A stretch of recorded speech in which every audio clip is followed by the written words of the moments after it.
Hello, this is Dr. Tyler Hamill, chiropractor and nutritionist in Kingwood. Today we're going to talk a little bit about thyroid disorders or thyroid problems. You hear in the news so much today about thyroid epidemic. So many people have thyroid issues. They come in complaining of cold hands and feet, of chronic fatigue, digestive issues, heart palpitations, their hair's falling out, their skin's dry. So what we need to find out, like many other chronic health conditions like I've talked about before, we have to find out what's the underlying cause of the problem. Why is the thyroid gland faltering in the first place? Why isn't it able to make T3 or T4? Why isn't there enough or too much TSH? So what we need to do is get to the underlying cause of the problem. Thyroid disorders, there's a couple different kinds. There's hypothyroidism, which is the most common by far, hyperthyroidism, and then Hashimoto's thyroiditis, which Hashimoto's is an autoimmune condition. Just like rheumatoid arthritis, just like lupus, just like celiac disease, Hashimoto's thyroiditis, that is a lot trickier to support or to treat patients with that compared to just hyperthyroid or hypothyroid. And studies have shown lately that lots of people with hypothyroid are actually autoimmune.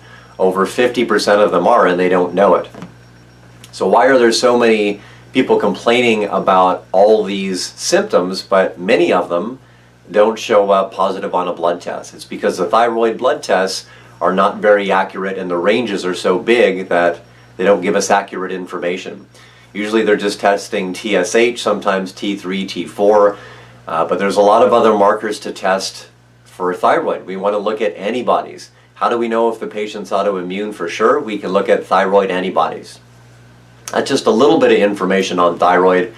There's many ways to support the body. We have to find out why the thyroid isn't working properly and the other areas that aren't functioning as well.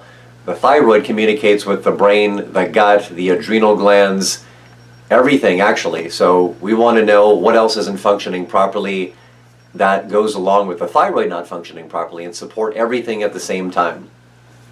If you want more information on the subject, please go to the website www.wellness24.org. There is plenty of free information.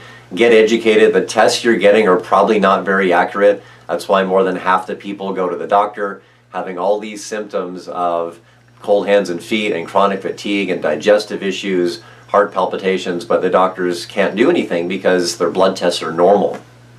If you have any questions for me, please email me at info@wellness24.org, and I look forward to seeing you.